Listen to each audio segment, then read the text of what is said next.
الحمد لله وكفى وسلام على عباده الذين اصطفى أما بعد أعوذ بالله من الشيطان الرجيم بسم الله الرحمن الرحيم كل نفس ذائقة الموت ثم إلينا ترجعون سبحان ربك رب العزة عما يصفون وسلام على المرسلين والحمد لله رب العالمين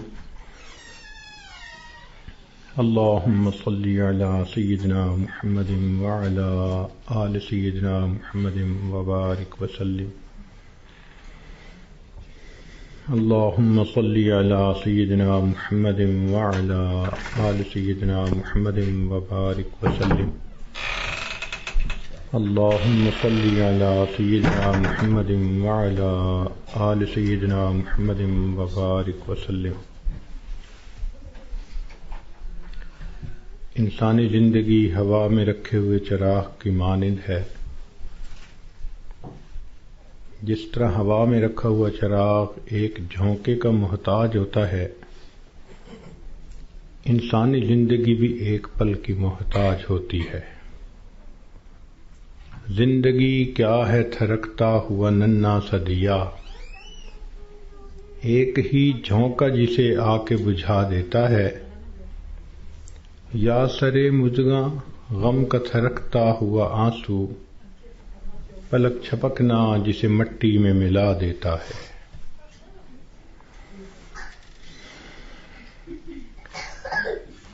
اسی لیے کسی نے یہ کہا، زندگی انسان کی ہے مانند مرغ بے نوا، شاخ پر کچھ دیر بیٹھا چہچہایا اڑ گیا. کہ جس طرح ایک پرندہ کسی شاخ پر آ کر بیٹھتا ہے، تھوڑی دیر چہچہاتا ہے اور چلا جاتا ہے، یہی انسان کی زندگی کی مثال ہے کہ انسان اس دنیا میں تھوڑی دیر کے لیے آیا اور بالآخر اس دنیا سے چلا جائے گا. آپ نے دیکھا ہوگا کہ جب بچہ پیدا ہوتا ہے تو اس کے ایک کان میں اذان کہتے ہیں اور دوسرے میں اقامت کہتے ہیں. یہ اس بچے کو پیغام دے رہے ہوتے ہیں کہ تیری زندگی کی اذان بھی ہو گئی، تیری زندگی کی اقامت بھی ہو گئی. اب اقامت میں اور جماعت کے کھڑے ہونے میں جتنا فرق ہے اتنا ہی تیری زندگی ہے. لہذا تم اپنی زندگی اس طرح سے گزارو کہ ابھی میری نماز جنازہ قائم ہونے والی ہے. اسی لیے یہ حکم ہوا کہ تم دنیا میں ہو تو امتحان گاہ میں ہو. یہ دنیا سیر گاہ نہیں، تماشا گاہ نہیں، آرام گاہ نہیں، یہ امتحان گاہ ہے. افسوس کہ ہم نے اس کو چراگاہ بنا لیا.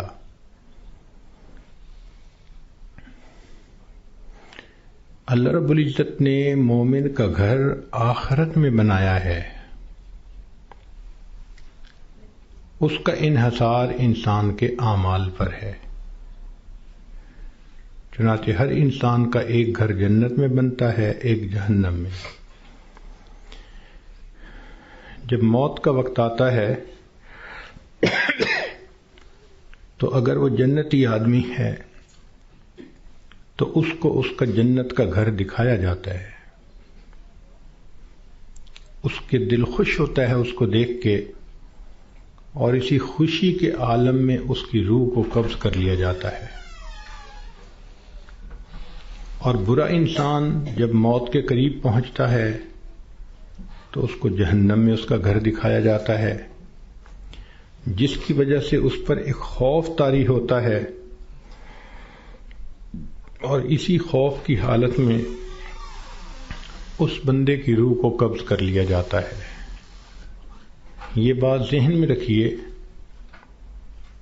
کہ دنیا مٹی گارے سے بنی اور فنا ہونے والی ہے، اور جنت سونے اور چاندی سے بنی اور ہمیشہ باقی رہنے والی ہے۔ ایک بزرگ فرمایا کرتے تھے کہ اے دوست، جتنا دنیا میں رہنا ہے اتنا دنیا کے لیے کوشش کر لے، اور جتنا آخرت میں رہنا ہے اتنا آخرت کے لیے کوشش کر لے۔ ہماری دنیا کی زندگی تو ہے 150 سال، اور آخرت کی زندگی ہمیشہ ہمیشہ۔ امام غزالی رحمۃ اللہ علیہ نے ایک مثال لکھی ہے کہ اگر زمین اور آسمان کے درمیان رائی کے دانے بھر دیے جائیں اور ایک پرندہ 1000 سال کے بعد آئے اور ایک دانہ کھائے، پھر 1000 سال کے بعد آئے دوسرا دانہ کھائے، پھر 1000 سال کے بعد آ کر تیسرا دانہ کھائے، ایک وقت آئے گا کہ زمین و آسمان کے درمیان رائی کے یہ سب دانے ختم ہو جائیں گے، آخرت کی زندگی کبھی ختم نہیں ہوگی۔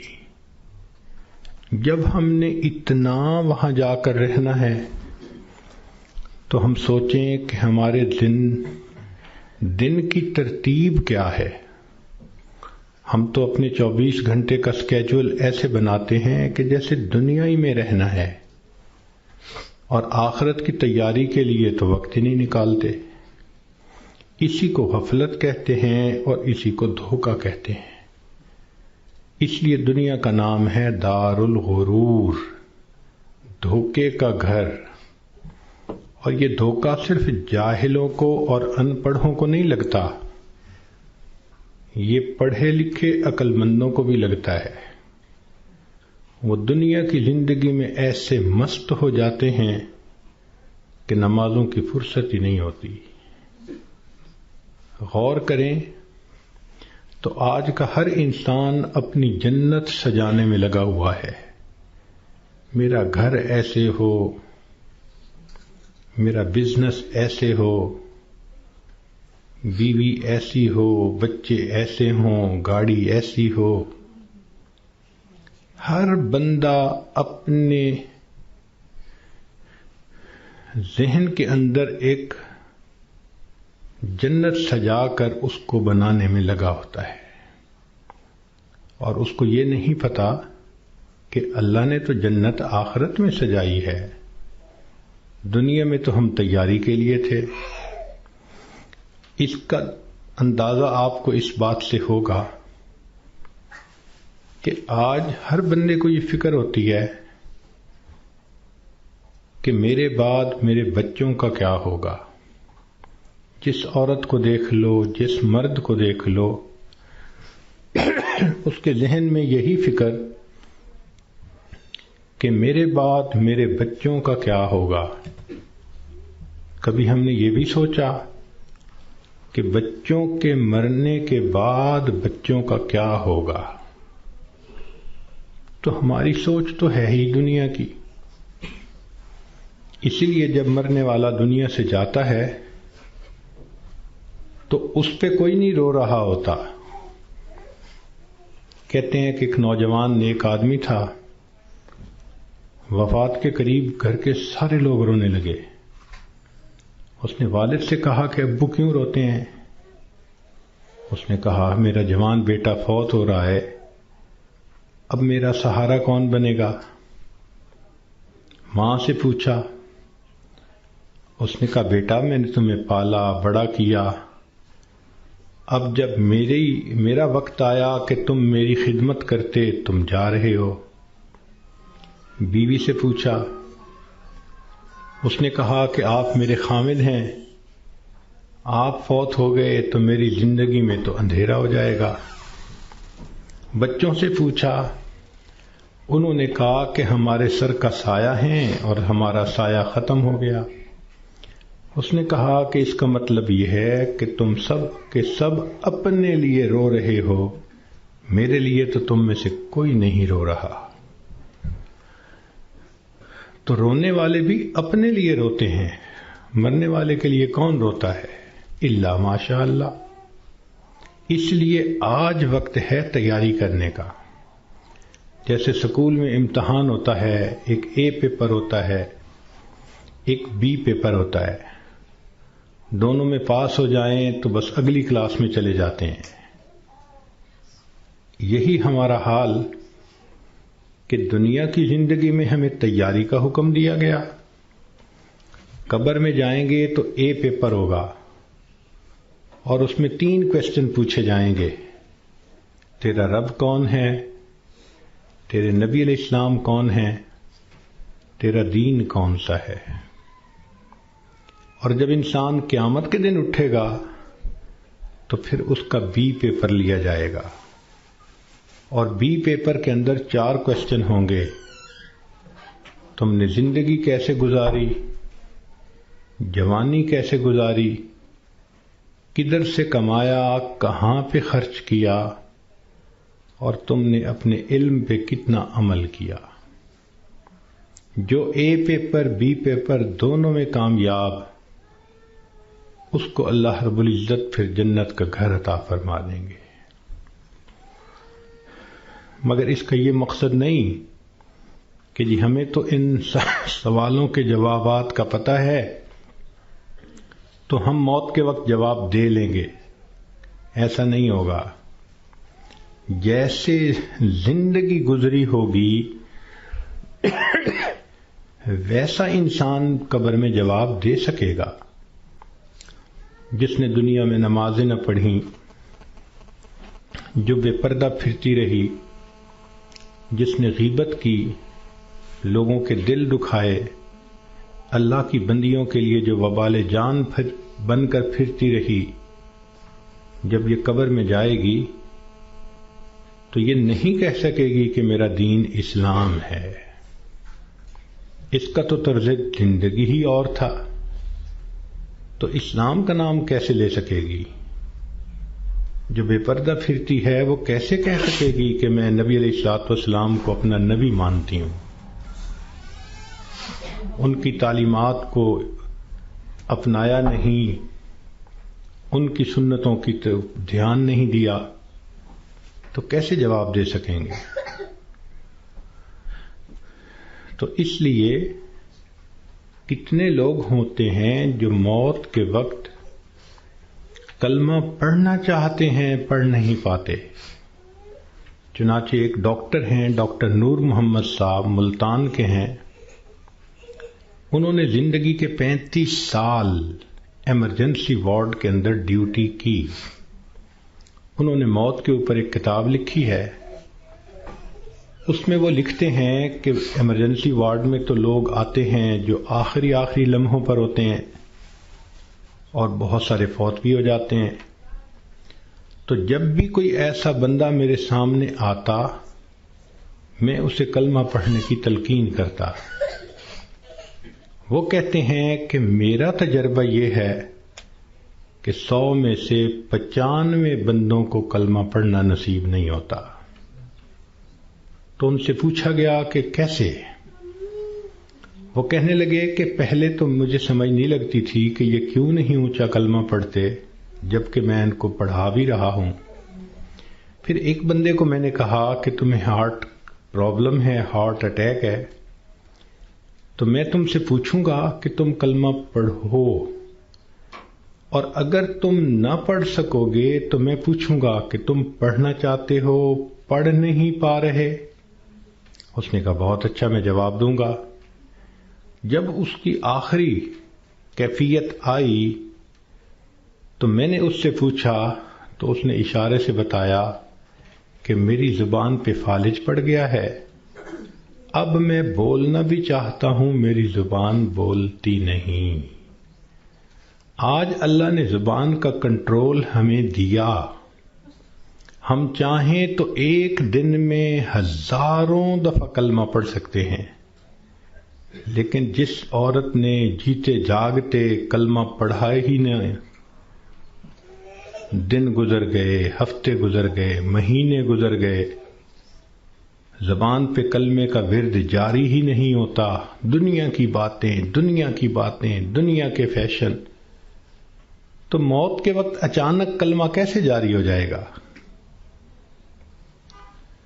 اس لیے اس سے پہلے کہ لوگ ہمیں کلمہ پڑھائیں، ہم اپنے اختیار سے کلمہ پڑھنے کی مشق کر لیں۔ تو دنیا کی زندگی میں ہم آئے ہیں آخرت کی تیاری کرنے کے لیے۔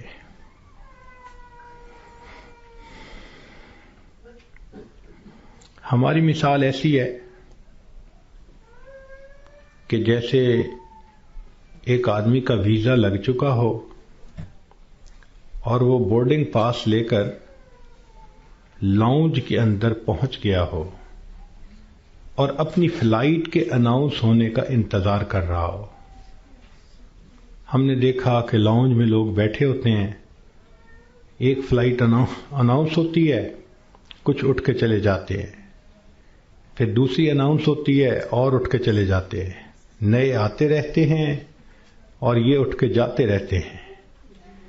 بالکل زندگی کا یہی معاملہ، نئے بچے پیدا ہوتے رہتے ہیں اور جو پہلے سے موجود ہیں وہ اس دنیا سے رخصت ہوتے رہتے ہیں۔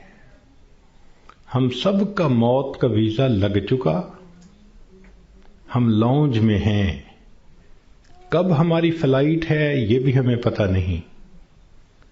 نبی علیہ الصلوۃ والسلام نے ارشاد فرمایا، میری امت کی عمریں بین 70 و 60، 60 اور 70 کے درمیان ہوں گی، یعنی ایسا بھی ہوگا کہ کسی کی عمر 100 سال یا اس سے زیادہ، اور ایسا بھی ہوگا کہ کوئی پیدا ہوتے ہی بچہ مر جائے گا۔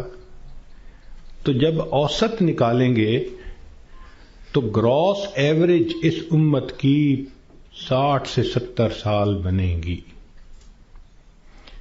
اب جن لوگوں کی زندگی ہے ہی 60 سے 70 سال، تو جو عورتیں 40 سے اوپر پہنچ گئیں وہ اپنی زندگی کے ظہر اثر کا وقت گزار رہی ہیں، اور ظہر اثر کے بعد پھر مغرب ہوتے ہوئے دیر نہیں لگا کرتی۔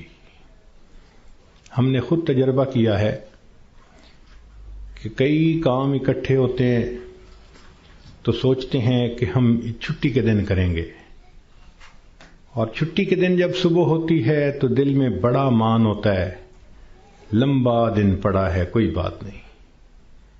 لیکن کام کرتے کرتے جب ظہر گزر جاتی ہے تو پھر بندے کو پینک کنڈیشن ہونی شروع ہو جاتی ہے۔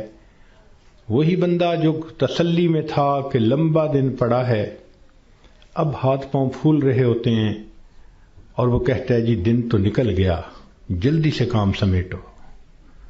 تو جو 40-50 سے اوپر کی زندگی گزار رہی ہیں، اب وہ ظہر اثر کے وقت میں پہنچ گئیں، مغرب ہونے میں دیر نہیں لگا کرتی۔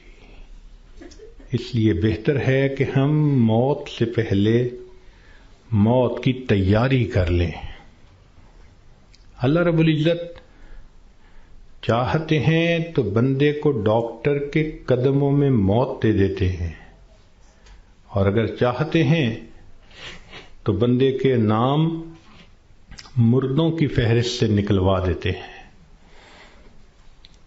ہمارے ایک ڈاکٹر صاحب دوست تھے، وہ ایک ہاسپٹل کے ڈائریکٹر تھے، بڑے تھے، 300 بیڈ کا ہاسپٹل تھا۔ تو کہنے لگے کہ ایک مرتبہ میرے پاس لسٹ آئی ان مریضوں کی جو فوت ہو گئے، تو روزانہ میں سائن کرتا تھا تو وہ ڈیڈ باڈیز وارثوں کے حوالے کر دی جاتی تھی۔ تو میں سائن کرنے لگا تو میرے ذہن میں خیال آیا کہ میں ذرا ان کے چہرے تو دیکھ لوں۔ کہنے لگا میں نے چہرے جو دیکھے تو ایک بوڑھا آدمی تھا، ایسے ہی میرے ذہن میں گیا کہ کہیں اس کو فٹ کا دورہ تو نہیں پڑا۔ تو میں نے ٹیکا منگوایا اور انجیکشن اس کو لگا دیا، اللہ کی شان وہ اٹھ کے بیٹھ گیا۔ مردوں کی فہرست میں اس کا نام لکھا جا چکا ہے۔ اللہ تعالیٰ چاہتے ہیں تو فہرست سے نام نکلوا دیتے ہیں۔ اور ایک اور ڈاکٹر صاحب کے بارے میں ہم جانتے ہیں کہ وہ اتنے ہارٹ اسپیشلسٹ ہیں کہ ملک کے صدر وزیر اعظم کے وہ ہارٹ اسپیشلسٹ ہوتے ہیں، VVIPs کے ہارٹ اسپیشلسٹ۔ ایک نوجوان آیا اور آ کے اس نے ان سے چیک اپ کروایا، تو ڈاکٹر صاحب نے پورا چیک اپ کرنے کے بعد ان کو کہا کہ your heart is functioning as good as that of a young man, کہ تمہارا دل تو ایک نوجوان بندے کے دل کی طرح ٹھیک ٹھیک کام کر رہا ہے۔ اس نوجوان نے ان سے اپنی فائل پکڑی اور پیچھے مڑ کر جو قدم اٹھایا وہیں اس کو ہارٹ اٹیک ہوا اور ڈاکٹر کی آنکھوں کے سامنے اس کی جان نکل گئی۔ تو اللہ تعالیٰ چاہتا ہے تو ڈاکٹر کے قدموں میں جان دے دیتا، موت دے دیتا ہے، اور اللہ تعالیٰ چاہتا ہے تو مردوں کی فہرست سے بندے کا نام نکلوا دیتا ہے۔ اور کئی مرتبہ انسان موت سے بھاگ کے جا رہا ہوتا ہے اور حقیقت میں موت کے قریب ہو رہا ہوتا ہے۔ چنانچہ سلیمان علیہ السلام کا دربار ہے، ایک شخص داخل ہوا اور اس نے وہاں بیٹھے ہوئے کسی آدمی کو بڑے غور سے دیکھا۔ تو جس بندے کو غور سے دیکھا اس پہ بہت خوف طاری ہوا، وہ اٹھ کے سلیمان علیہ السلام کے پاس آیا، حضرت مجھ پہ بہت خوف ہے اس شخص کا جس نے مجھے غور سے دیکھا، آپ پلیز ہوا کو حکم دیں مجھے دور فلاں جزیرے کے اندر پہنچا دے۔ تو سلیمان علیہ السلام نے ہوا کو حکم دیا۔ اتنے میں آپ نے اس بندے کو بلایا جس نے گھور کے دیکھا تھا، پوچھا کہ بھئی کون ہو؟ اس نے جواب دیا جی ملک الموت۔ تم اسے گھور کے کیوں دیکھ رہے تھے؟ تو کہنے لگے کہ میں اس لیے اس کو غور سے دیکھ رہا تھا کہ اس کی روح تو میں نے فلاں جزیرے کے اندر نکالنی ہے اور یہ آپ کے دربار میں یہاں بیٹھا ہوا ہے۔ تو سلیمان علیہ السلام نے بتلایا کہ اس نے مجھ سے خود ریکویسٹ کی کہ مجھے فلاں جزیرے میں پہنچا دیں۔ ملک الموت نے کہا السلام علیکم، میں بھی اسی جزیرے میں جا رہا ہوں اس کی روح کو قبض کرنے کے لیے۔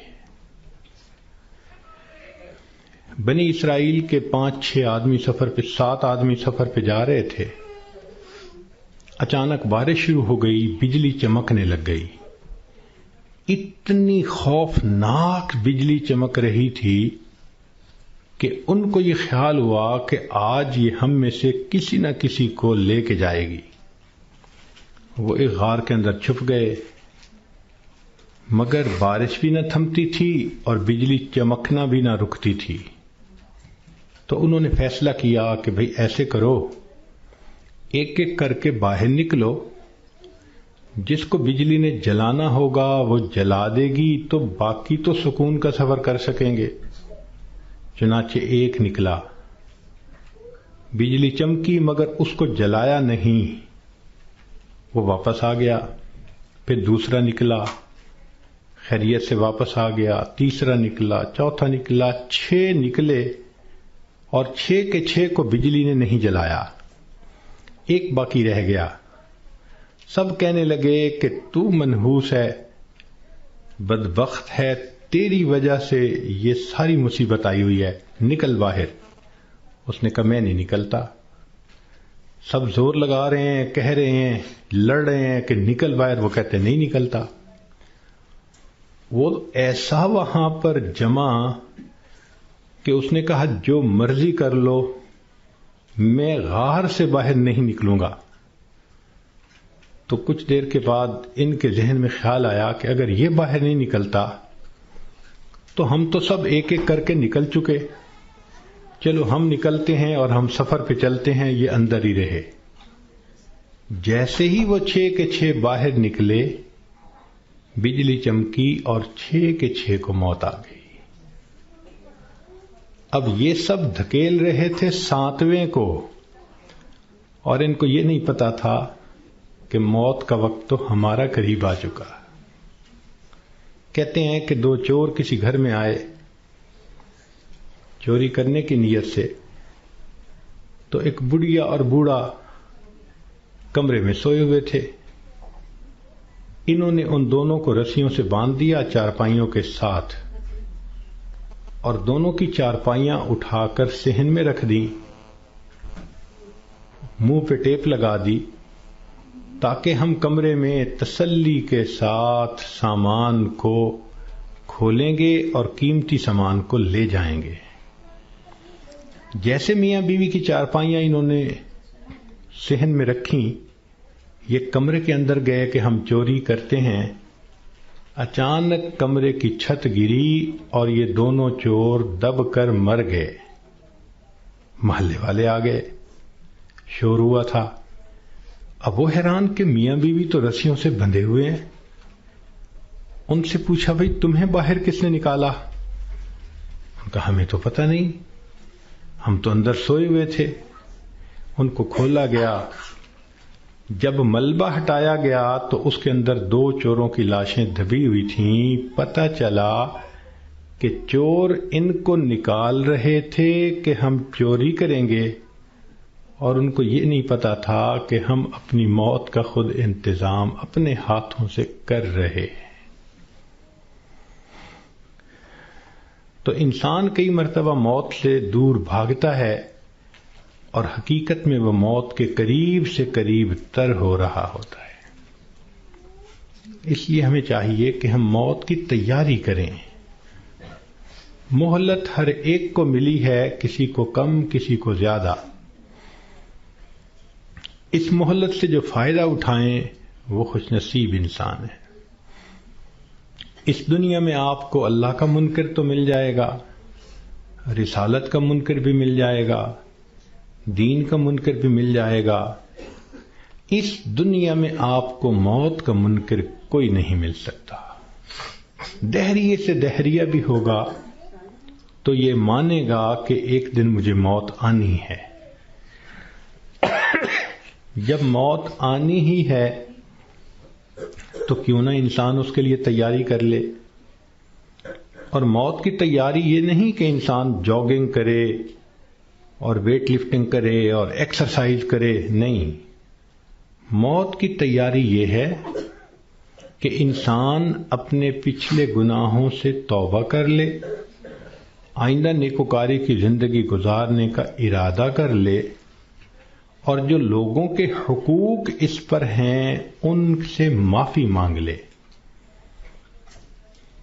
ہم نے دیکھا کہ بسا اوقات جو بندہ بیمار ہوتا ہے اس کے ساتھ اوپر والے ظلم کرتے ہیں۔ ظلم کا کیا مطلب؟ کہ اس کو حقیقت نہیں بتاتے کہ بیماری کتنی ہے، تسلی دیتے رہتے ہیں، اور وہ جھوٹی تسلی ہوتی ہے۔ ابو ٹھیک ہو جائیں گے، امی ٹھیک ہو جائیں گی، اور وہ سمجھتے ہیں کہ ہم بڑا نیکی کا کام کر رہے ہیں۔ وہ جی بتائیں گے تو ابو کو شوق لگے گا۔ بھائی شوق تو ان کو لگے گا جب اچانک موت آ جائے گی۔ یہ بہتر نہیں کہ ان کو پہلے سے انفارم کر دیا جائے کہ جی بیماری خطرناک ہے، زندگی کا پتہ نہیں، ابو کلمہ پڑھ لیں، ابو تیاری کر لیں۔ اوپر والے ظلم کرتے ہیں بندے کے ساتھ۔ چنانچہ ایک مرتبہ میں اپنا واقعہ آپ کو سناتا ہوں۔ ایک صاحب تھے جو سیکٹری لیول کے تھے، بہت لکھے پڑھے اور بڑی ان کی تنخواہ اور گاڑیاں اور ٹیلنٹڈ انسان۔ ان کی ریٹائرمنٹ ہوئی تو وہ بیمار ہوئے تو ہاسپٹل میں تھے۔ گھر آئے تو ہم ان کی تباہ پرسی کے لیے حاضر ہوئے۔ تو جب اس کے بڑے بیٹے نے مجھے دیکھا تو کہنے لگا حضرت صاحب میرے ابو کے لیے دعا کر دیں، ڈاکٹر نے تو ہمیں جواب دے دیا ہے اور کہا ہے کہ بس ہفتے 10 دن کی بات ہے، ان کے اندر کینسر پھیل چکا۔ لیکن ہم نے ابو کو نہیں بتایا، آپ بھی پلیز ابو کو نہ بتانا۔ میں خاموش رہا۔ خیر اندر گئے، ملاقات ہوئی۔ تھوڑی دیر کے بعد میں نے انہیں کہا جی کہ مجھے آپ سے کوئی بات کرنی ہے، تو انہوں نے سب کو جانے کا حکم دے دیا کہ بھی کمرے سے جاؤ، میں حضرت جی سے کوئی بات کرنا چاہتا ہوں۔ جب وہ اکیلے ہو گئے تو میں نے ان سے بات کی کہ دیکھیں، زندگی کا کوئی بھروسہ نہیں، کوئی نہیں جانتا کہ کب موت آئے گی، کیا پتہ میری موت پہلے آئے، کیا پتہ آپ کی موت پہلے آئے۔ ہم نے آنکھوں سے دیکھا ہے بوڑھا باپ جوان بیٹے کی لاش کو دفن کر رہا ہوتا ہے، اور کئی مرتبہ جوان باپ اپنے نوزائیدہ بچے کی لاش کو دفن کر رہا ہوتا ہے۔ تو یہاں کیا بھروسہ زندگی کا؟ کہنے لگے بالکل صحیح بات ہے۔ میں نے کہا کہ بات یہ ہے کہ آپ کی جو رپورٹیں ہیں ان سے پتہ چلتا ہے کہ آپ کے اندر کینسر بہت پھیل چکا، اور ڈاکٹروں نے ہفتہ 10 دن کا وقت دیا ہے، تو بہتر یہ ہے کہ آپ تیاری کر لیں۔ یہ بات سنتے ہی اس کی آنکھوں میں چمک آ گئی، اور وہ مجھے کہنے لگا کہ حضرت صاحب آپ نے سچ کہا، یہ سارے لوگ مجھے جھوٹی تسلیاں دے رہے تھے، مجھے کنفیوز کر رہے تھے۔ میرا دل کہتا تھا کہ میری بیماری خطرناک ہے، اور یہ اوپر والے کہتے تھے، رپورٹ بھی نہیں دکھاتے تھے، کہتے تھے بس ٹھیک ہو جائے گا، آپ فوراً ٹھیک ہو جائیں گے۔ تو اللہ آپ کا بھلا کرے، آپ نے مجھے بتا دیا۔ میں نے تو اب اپنے پوتے پوتیوں کو، نواسے نواسیوں کو دیکھ لیا، کتنا بندے نے رہنا ہوتا ہے، تو چلو مجھے اندازہ تو ہو گیا۔ اب یہ کہہ کر انہوں نے دروازہ کھلوایا۔ جب بیٹا آیا اور اس کو پتہ چلا کہ حضرت صاحب نے تو بتا دیا میرے ابو کو، تو وہ میری طرف دیکھنے لگے۔ میں نے ان کو کہا کہ بچے غصہ نہ کرو، میں نے تمہارے ساتھ بھلا کیا ہے۔ اللہ کے اس بندے نے سارے گھر والوں کو بلایا اور ان کو کہا کہ دیکھو بھئی، میری بیماری کی یہ حالت ہے کہ میرے پاس صرف 6-7 دن ہیں۔ اب ایسے کرو کہ جو میری زمینیں تھیں، جائیدادیں تھیں، مکان تھے اور وہ میرے نام تھے، سارے نکالو، میں اپنی وراثت کو بچے اور بچیوں میں شریعت کے مطابق تقسیم کرتا ہوں تاکہ میرے بعد جھگڑے نہ ہوں۔ لو جی، 2 دن میں انہوں نے سب جائیدادوں کا بچوں کے نام انتقال کروا دیا تاکہ بچوں کے جھگڑے نہ ہوں آپس میں۔ پھر اس کے بعد انہوں نے کہا کہ میرا جی چاہتا ہے کہ میرے بچوں کے آپس میں رشتے ہوں، تو کچھ رشتے تھے جو انہوں نے پرپوز کیے اور ان کی وجہ سے انہوں نے آپس میں ہاں بھی کر لی۔ پھر تیسرا کام انہوں نے یہ کیا کہ کچھ رشتہ داروں کی آپس میں ناراضگیاں تھیں، ان کو بلایا اور کہا کہ دیکھو بھئی، میں مہمان ہوں، میرے دل کی تمنا ہے کہ میں تمہیں آپس میں ایک دوسرے سے سلو کرتا ہوا دیکھوں۔ چنانچہ 15-15 20-20 سال سے جو ایک دوسرے سے رشتہ دار نہیں بولتے تھے، گھر آنا جانا نہیں تھا، انہوں نے ان سب میں سلو کروا دی۔ پوری برادری اتنی خوش تھی ان تمام باتوں پہ کہ جی اس بندے نے اتنا اچھا کام کر دیا، یہ ہماری برادری کا بڑا تھا، سب میں جوڑ پیدا کر دیا۔ پھر اللہ کی شان، 1 ہفتے کے بعد اس کو موت آ گئی۔ اب اس کا بیٹا جب کبھی ملتا ہے کہتا ہے حضرت جو احسان آپ نے ہم پہ کیا ہم اس کا بدلہ نہیں چکا سکتے۔ تو کیا ضرورت ہے بیمار آدمی سے چھپانے کی جب کہ اس کی بیماری اتنی خطرناک سٹیج تک پہنچ چکی ہو؟ ہم مسلمان ہیں، یقین ہے کہ ہم نے جانا ہے، تو اس بندے کو غفلت میں موت آئی اور وہ کلمہ بھی نہ پڑھ سکا، تو پھر اس کو دکھ ہوگا نا، بتانے سے تو دکھ نہیں ہوتا۔ تو اس لیے شریعت نے کہا کہ جب کسی کو موت آنے لگے تو اس کو کلمے کی تلقین کیا کرو.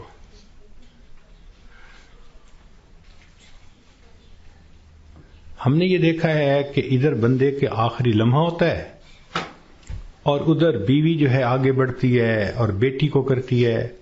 آپ نے پہچانا ہی سے یہ کون ہے؟ یہ دیکھو یہ تسنیم آئی ہے، یہ دیکھو یہ پروین آئی ہے. حالانکہ وہ لمحہ اس بندے کے لیے اللہ کے ذکر کا وقت ہوتا ہے، یکسوئی کا وقت ہوتا ہے.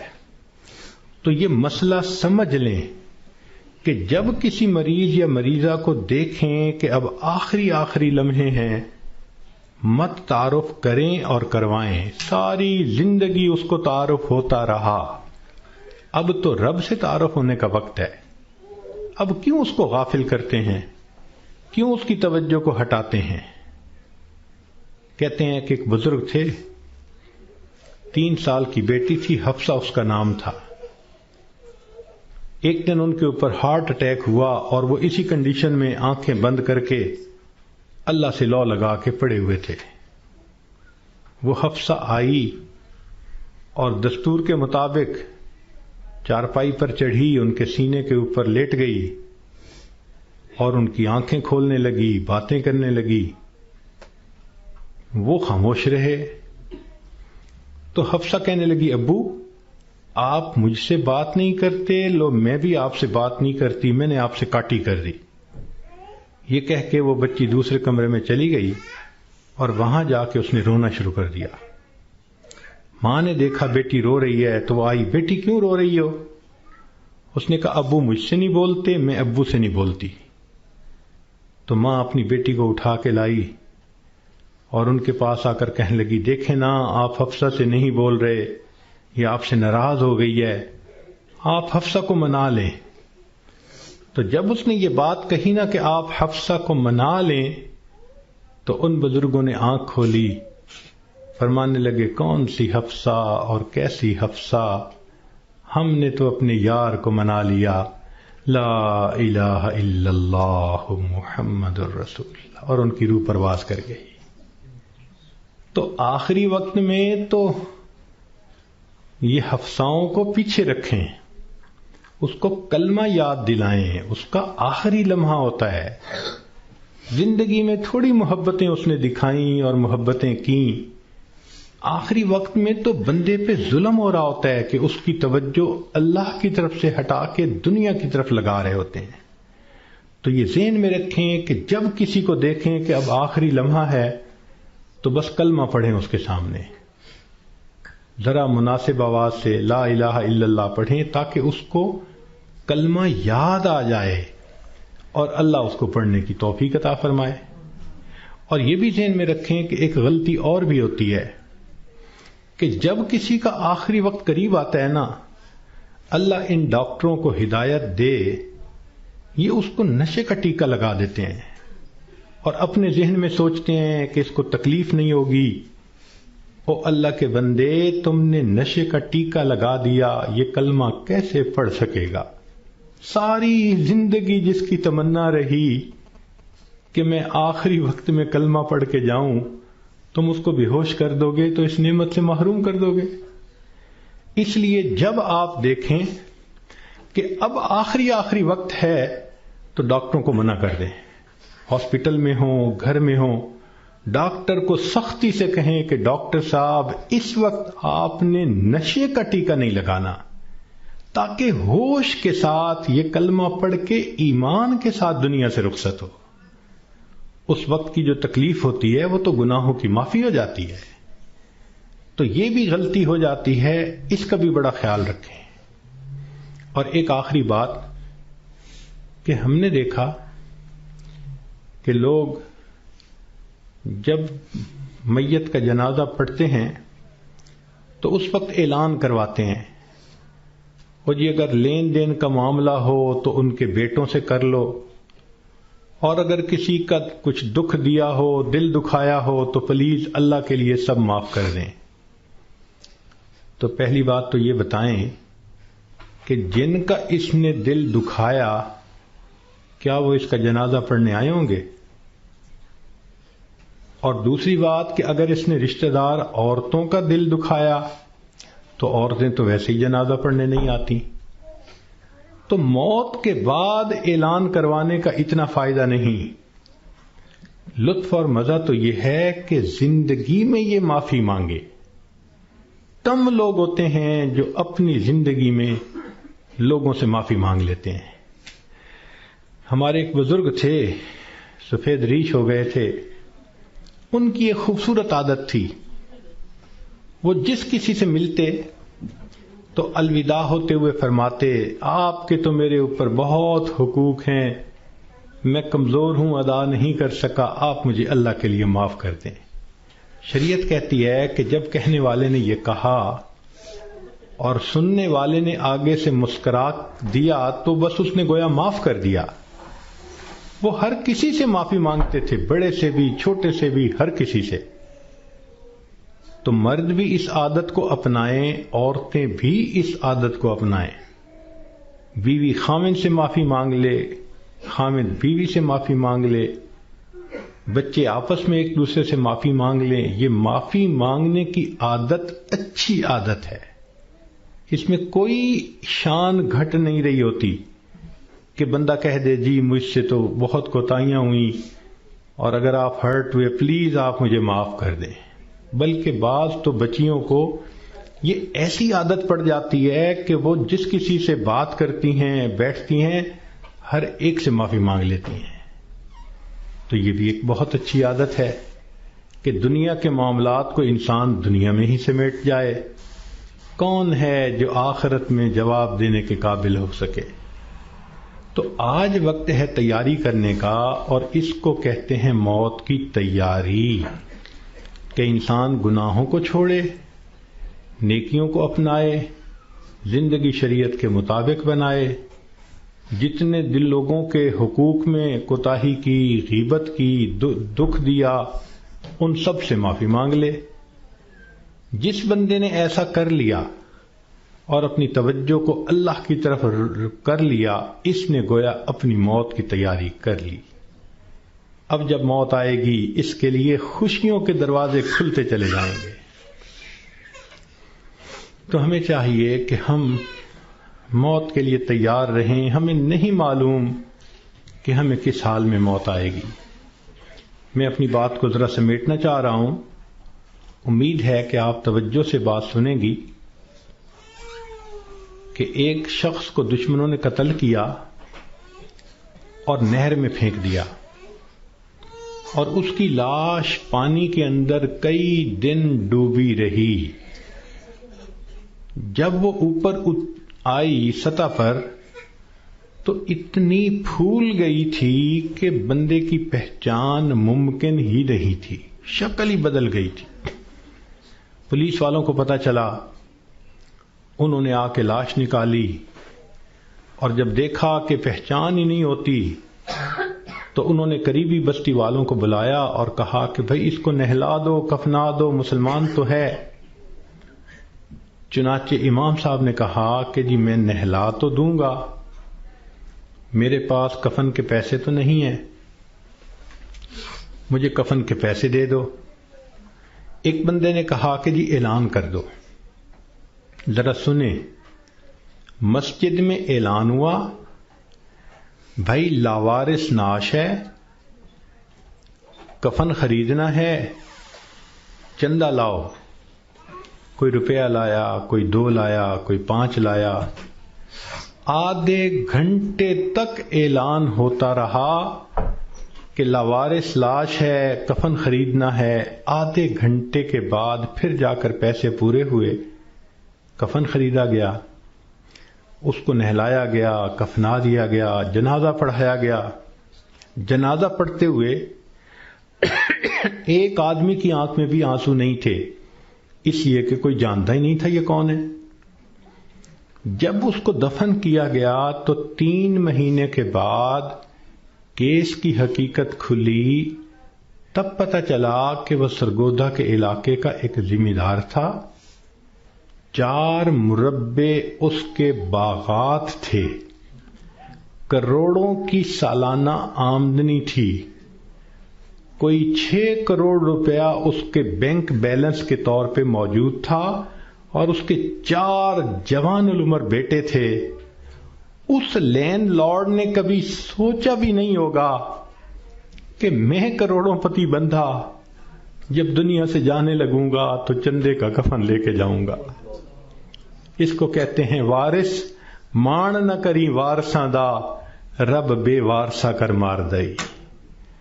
کہ وارث تم اپنے وارثوں کا مان نہ کرنا، اللہ بندے کو لاوارث کر کے مار دیتے ہیں. ہمیں کیا پتا کس حال میں موت آئے گی. آج وقت ہے اس موت کی تیاری کرنے کا. اس لیے امام غزالی رحمۃ اللہ علیہ فرماتے ہیں اے دوست تجھے کیا معلوم کہ بازار میں وہ کپڑا پہنچ چکا ہو جسے تیرا کفن بننا ہے. ہم نہیں جانتے کب ہمارا کفن بازار میں آ جائے گا. لوگ یعنی شادی اور بیاہ میں مشغول ہوتے ہیں اور ان کو نہیں پتا ہوتا ان کے کفن کا کپڑا پہنچ چکا ہوتا ہے. اس لیے چاہیے کہ ہم موت کی تیاری کریں، نیکی کریں، جھوٹ کی زندگی سے بچیں، سچ کی زندگی کو اختیار کریں، نبی علیہ السلام کی ایک ایک سنت کو اپنائیں تاکہ موت کے لیے ہم بھی تیار رہیں. کیا معلوم کب جانا پڑ جائے. ہمارا حال تو وہی ہے کہ بارات پہنچ گئی تھی اور لڑکی والے لڑکی کے کان سلوانے گئے ہوئے تھے کہ جی ہم نے کانوں میں بالیاں ڈالنی ہیں. جیسے اس لڑکی والوں کو شرمندگی ہوئی وہی حال ہمارا ہے کہ ملک الموت پہنچ جائیں گے اور ہم نے ابھی تیاری ہی نہیں کی ہوگی.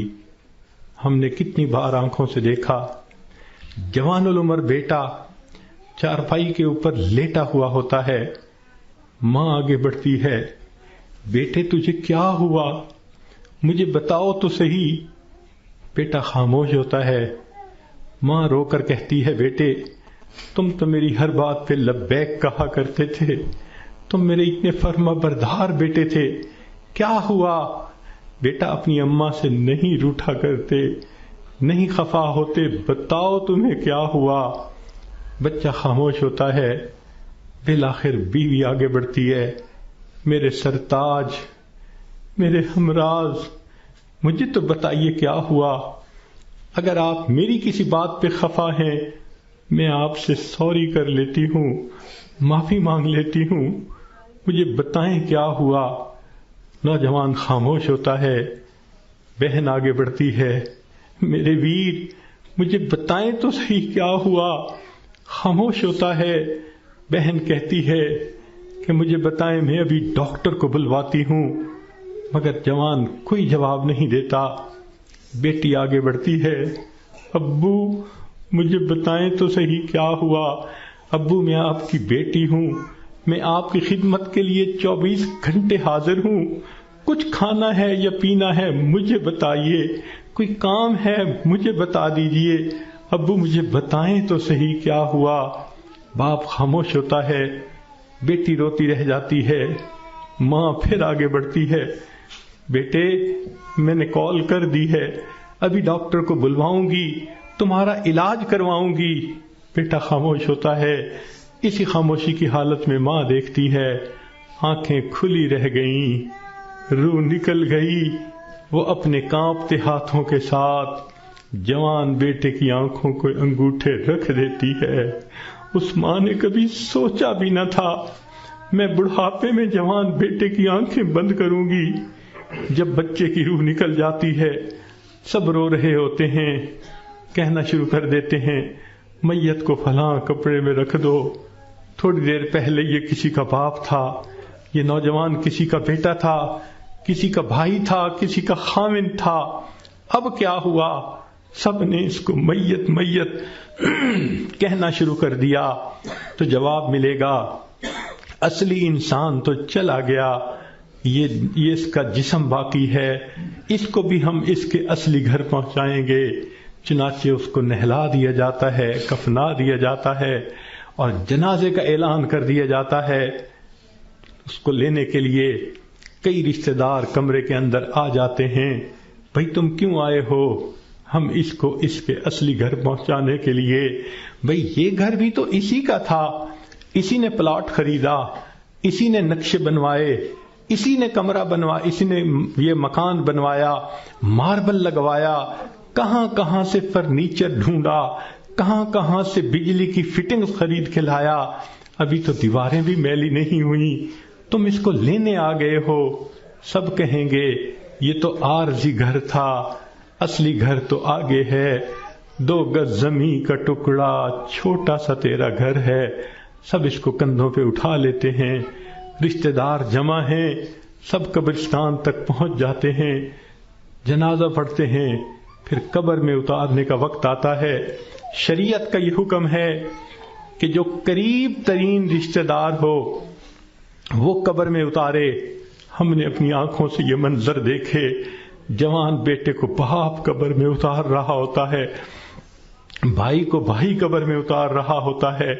اللہ کی شان، یہ تو شریعت کی مہربانی ہے، اس نے عورتوں کو منع کر دیا کہ تم جنازے میں اور قبرستان میں مت جاؤ۔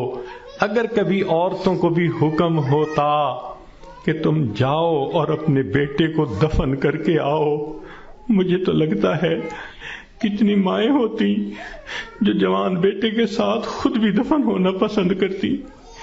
کیسی عجیب اللہ تعالیٰ نے مردوں کو ہمت دی ہوتی ہے، جوان بیٹے کو جس کے جسم پہ کبھی میلا کپڑا بھی باپ برداشت نہیں کرتا تھا، آج اس کو زمین پہ لٹا دیتا ہے، اپنے ہاتھوں سے مٹی ڈال دیتا ہے، بھائی مٹی ڈالتے ہیں، دوست مٹی ڈالتے ہیں، منو مٹی کے نیچے اس کو دبا کے اللہ کے حوالے کر کے آ جاتے ہیں۔ جب اللہ کے حوالے ہونا ہی ہے، اے انسان تو اپنے آپ کو آج اللہ کے حوالے کر دے۔ اللہ میں اپنے آپ کو آپ کے حوالے کرتی ہوں، جو آپ کا حکم ہوگا میں اس پہ چلوں گی، جو گناہ ہوگا میں اس سے بچوں گی۔ آج حوالے کریں گے تو اس کا فائدہ ہوگا۔ چنانچہ انسان کو بالآخر اللہ کے حضور جانا ہی ہے۔ حضرت علی عنہ فرمایا کرتے تھے، موت کی تکلیف کینچیوں سے کتر دینے سے زیادہ سخت ہوتی ہے، موت کی تکلیف دیگ میں بھون دینے سے زیادہ سخت ہوتی ہے۔ اگر موت کی تکلیف کا اندازہ لگانا ہو تو آپ عورتوں کو تو بہت آسانی سے لگ سکتا ہے۔ کئی مرتبہ آگ پہ کھانا بناتے ہوئے آپ کی انگلی جلی ہوگی، کتنے دن اس کی تکلیف رہتی ہے۔ کیوں کہ جہاں سے انگلی جلی وہاں کے گوشت سے روح سمٹ کر باقی جسم کے اندر آ گئی۔ اگر اتنی تھوڑی سی جگہ سے روح سمٹ گئی، اتنی تکلیف ہے۔ جب پورے جسم سے روح سمیٹ لی جائے گی اس وقت تکلیف کیا ہوگی، ذرا اس کو یاد کر لیجئے۔ آج وقت ہے ہم اس کی تیاری کر لیں، پھر موت کے وقت تکلیف ایسی نہیں ہوگی۔ چنانچہ حدیث پاک میں آتا ہے جب مومن کی موت کا وقت آتا ہے اللہ تعالیٰ ملک الموت کو بھیجتے ہیں، جنت کے فرشتوں کو بھی بھیجتے ہیں، وہ جنت کی خوشبوؤں کے رومال بھی لے کے آتے ہیں اور اس بندے کے سینے پہ خوشبوؤں والا رومال رکھ دیتے ہیں۔ اس بندے کو جنت کی خوشبو آتی ہے، اس کا دماغ معطر ہو جاتا ہے اور اس کی روح کو ایسے قبض کرتے ہیں جیسے مکھن میں سے بال نکال لیتے ہیں۔ جب اس کی روح کو لے کے چلے جاتے ہیں اللہ تعالیٰ فرشتوں کو حکم فرماتے ہیں، دیکھو یہ میرا نیک بندہ تھا، روح کو قبض کر لیا گیا، اب جدھر سے اس کا جنازہ گزرے گا تم راستے کے دونوں طرف ادب سے کھڑے ہو جاؤ۔ سبحان اللہ، مومن کی کیا شان ہے، جہاں جہاں سے جنازہ گزرتا ہے فرشتے راستے کے دونوں طرف ادب سے کھڑے ہوتے ہیں۔ حدیث پاک میں آتا ہے جس جگہ یہ بیٹھ کر نماز پڑھتا تھا زمین کا وہ ٹکڑا رو رہا ہوتا ہے، جہاں قرآن پڑھا کرتا تھا زمین کا وہ حصہ رو رہا ہوتا ہے، آسمان کے وہ دروازے روتے ہیں جہاں سے اس کے لیے رزق اتارا جاتا تھا۔ سبحان اللہ، یہ اللہ کے عاشق کی موت ہے۔ اس لیے کہا گیا کہ عاشق کا جنازہ ہے، ذرا دھوم سے نکلے، محبوب کی گلیوں سے ذرا گھوم کے نکلے۔ یہ عاشق کا جنازہ جا رہا ہے، پھر اس کو جب دفن کیا جاتا ہے، حدیث پاک میں آتا ہے اللہ تعالیٰ فرشتوں کو فرماتے ہیں یہ میرا بندہ دنیا سے تھکا ماندہ آیا ہے، جاؤ اور اس کو جا کر کہہ دو نم کنومت العروس، دلہن کی نیند سو جا۔ فرشتہ آ کے خوشخبری دے دیتا ہے تم دلہن کی نیند سو جاؤ۔ یہاں محدثین نے نکتہ لکھا، یہ کیوں نہ کہا میٹھی نیند سو جاؤ، آرام کی نیند سو جاؤ، گہری نیند سو جاؤ، یہ کیوں کہا کہ دلہن کی نیند سو جاؤ؟ تو اس کا جواب انہوں نے یہ دیا کہ دلہن جب پہلی رات اپنے کمرے میں جا کر سوتی ہے اس کو وہی جگاتا ہے جو اس کا خاوند، اس کا محبوب ہوتا ہے۔ یہ مومن آج قبر میں دلہن کی نیند سو رہا ہے، کل قیامت کا دن جب ہوگا اس کو وہی جگائے گا جو اس کا محبوب حقیقی ہوگا۔ چنانچہ مومن قبر سے اٹھے گا، آواز آئے گی یا ایتھا النفس المطمئنہ ارجعی الی ربک راضیۃ مرضیہ فادخلی فی عبادی وادخلی جنتی۔ مومن کی آنکھ کھلے گی، اللہ تعالیٰ مسکرا کر اس کا استقبال کریں گے۔ یہ کیسا خوش نصیب انسان ہے کہ جس نے اچھی زندگی گزاری، آج یہ دنیا سے آخرت کی طرف کامیاب ہو کر چلا گیا۔ اللہ تعالیٰ ہمیں بھی ایسی کامیابی والی زندگی گزارنے کی توفیق عطا فرمائے۔ وآخر دعوانا ان الحمد للہ رب العالمین۔ کچھ مستورات کی طرف سے یہ پیغام تھا، وہ توبہ طائب ہونا چاہتی ہیں، بیعت کرنا چاہتی ہیں، تو دل میں یہ نیت کر لیجئے کہ ہم زندگی کے پچھلے سب گناہوں سے سچی پکی توبہ کر رہی ہیں اور آئندہ نیکوکاری کی زندگی گزارنے کا دل میں ارادہ کر رہی ہیں۔ جیسے نیت ہوتی ہے ویسے مراد مل جاتی ہے۔ نیت کیجئے اللہ ہمیں آئندہ سچی اور سچی زندگی گزارنے کی توفیق عطا فرما۔ الحمدللہ وکفا وسلام علی عبادہ الذین اصطفی، اما بعد۔ یہ کلمات جو میں پڑھوں گا پیچھے پیچھے پڑھتی جائیے۔ بسم اللہ الرحمن الرحیم، لا الہ الا اللہ محمد الرسول اللہ، آمنت باللہ وملائکتہ وکتبہ ورسلہ والیوم الآخر والقدر خیرہ وشرہ من اللہ تعالی والبعث بعد الموت۔ آمنت باللہ کما ہوا باسمائہ وصفاتہ وقبلت جمیع احکامہ اقرار باللسان وتصدیق بالقلب۔ اشہد ان لا الہ الا اللہ واشہد ان محمدا عبدہ ورسولہ۔ استغفر اللہ ربی من کل ذنب واتوب الیہ برحمتک یا ارحم الراحمین۔ بس ان کلمات کو پڑھنے سے اب آپ بیت ہو چکی ہیں۔ چند معمولات ہیں جن کو اگر آپ باقاعدگی سے کریں گی تو اللہ تعالیٰ آپ کے دل کو منور فرما دیں گے۔ ان میں سے پہلی چیز ہے 100 مرتبہ استغفار صبح شام پڑھنا، استغفر اللہ ربی من کل ذنب واتوب الیہ۔ اور دوسرا ہے 100 مرتبہ درود شریف صبح شام پڑھنا، اللہم صلی علی سیدنا محمد وعلی آل سیدنا محمد وبارک وسلم۔ تیسرا ہے قرآن مجید کی تلاوت کرنا، ایک پارہ کریں تو بہت اچھا، ورنہ آدھا پارہ صحیح۔ اور چوتھی چیز ہے کہ چلتے پھرتے ہر وقت دل میں اللہ کا دھیان رکھنا۔ اور پانچویں چیز ہے مراقبہ کرنا۔ مراقبے کا طریقہ یہ ہے کہ ساری دنیا کے خیالات سے آپ تھوڑی دیر کے لیے اپنے آپ کو فارغ کر لیں، آنکھوں کو بند کر لیں، سر کو جھکا لیں، دنیا اور جو کچھ دنیا میں ہے اس سے ہٹ کٹ کے اللہ رب العزت کی یاد میں ڈوب جائیں اور یہ سوچیں کہ اللہ رب العزت کی رحمت آ رہی ہے، دل میں سما رہی ہے، دل کی ظلمت اور سیاہی دور ہو رہی ہے، اور میرا دل اللہ اللہ اللہ، یہ میرا دل کہہ رہا ہے، دل بول رہا ہے اور میں سن رہی ہوں۔ 10-15 منٹ اس طرح بیٹھنے سے آپ کے دل کے اندر اللہ کی محبت بھرے گی۔ ابھی تھوڑی دیر دعا سے پہلے اس کی مشق کر لیں۔ جتنی عورتیں بیٹھی ہیں تھوڑی دیر آنکھوں کو بند کر لیں اور اپنے دل کی طرف دھیان کریں کہ میرا دل اللہ اللہ اللہ کہہ رہا ہے۔